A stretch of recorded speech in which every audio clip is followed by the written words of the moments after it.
Alhamdulillah wassalatu wassalamu ala rasulillah wa ala alihi wa sahbihi wa man tabi'ahum bi ihsanin ila yaumidin amma ba'd.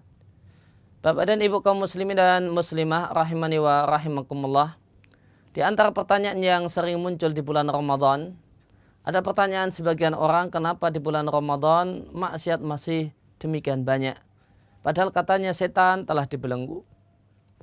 Maka jawaban yang menarik untuk pertanyaan ini disampaikan oleh Abul Abbas Al-Qurtubi yang kemudian dikutip oleh Ibnu Hajar Al-Asqalani di Fathul Bari. Beliau sampaikan ada 5 jawaban untuk menjawab pertanyaan tersebut. Kenapa maksiat masih demikian banyak di bulan Ramadan padahal setan terbelenggu? Yang pertama, bahasanya yang dimaksud dengan setan itu terbelenggu, itu setan terbelenggu tidak untuk semua orang, namun hanya untuk orang-orang yang bagus puasanya. Adapun orang-orang yang puasanya tidak bagus, tidak berkualitas, maka setan tidak terbelenggu untuk dirinya, sehingga dia tetap saja berbuat maksiat.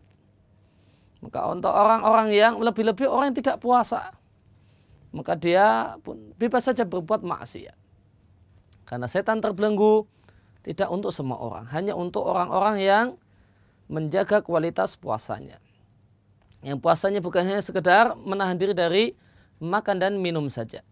Kemudian jawaban yang kedua, di satu riwayat tentang hadis setan itu dibelenggu di bulan Ramadan, di sana disampaikan bahasanya yang dibelenggu adalah maradatus syayatin, setan-setan yang kurang ajar, yang keterlaluan kurang ajarnya. Maka setan-setan yang gembong-gembong, yang kelas kakap saja yang dibelenggu. Adapun setan-setan kelas teri, setan kerece-kerece, maka dia bebas berkeliaran. Maka ketika terjadi maksiat di bulan Ramadan, ini menunjukkan betapa lemahnya manusia yang melakukan maksiat tersebut. Karena dengan setan-setan yang kelas teri saja, setan jin yang kelas teri saja kalah. Bagaimanakah dengan seandainya dia berhadapan dengan setan yang gembong-gembongnya yang kelas kakap? Tentu tidak bisa berbuat apa-apa. Kemudian yang ketiga, maka sebab terjadinya maksiat itu bukan hanya godaan setan jin.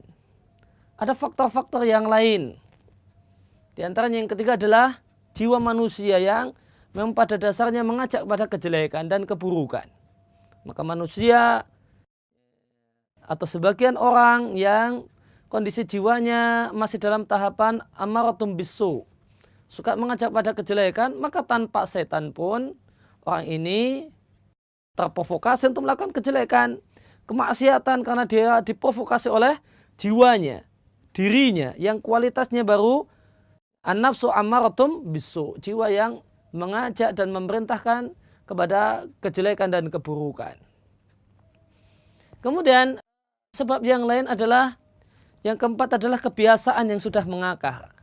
Ketika orang itu sudah terbiasa buka aurat di luar Ramadan, tidak mungkin begitu Ramadan tiba langsung tutup aurat rapat sebagaimana orang yang sudah terbiasa taat dengan tutup aurat. Maka kebiasaan buka aurat pun tetap dilanjutkan di bulan Ramadan. Dan ini adalah maksiat. Maka kebiasaan yang telah mengakar kuat, kebiasaan jelek yang telah mengakar kuat itu akan dilakukan oleh manusia tanpa godaan setan. Setan tidak perlu menggodanya karena dia sudah punya tradisi yang mengakar untuk melakukan kemaksiatan, maka maksiat tetap akan jalan.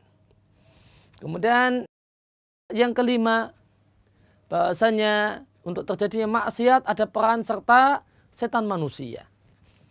Yaitu kawan yang jelek, kawan yang buruk yang mengajak kawannya untuk melakukan berbagai macam maksiat, mengajak kawannya untuk riba, mengajak kawannya untuk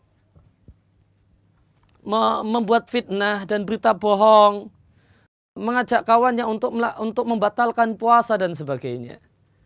Maka setan-setan manusia, kawan-kawan yang buruk ini pun sangat berperan untuk tetap eksisnya dan banyaknya maksiat di bulan Ramadan. Inilah lima hal yang menjadi sebab kenapa Meskipun di bulan Ramadan setan itu dibelenggu dan diikat, namun maksiat masih banyak tersebar di sekeliling kita.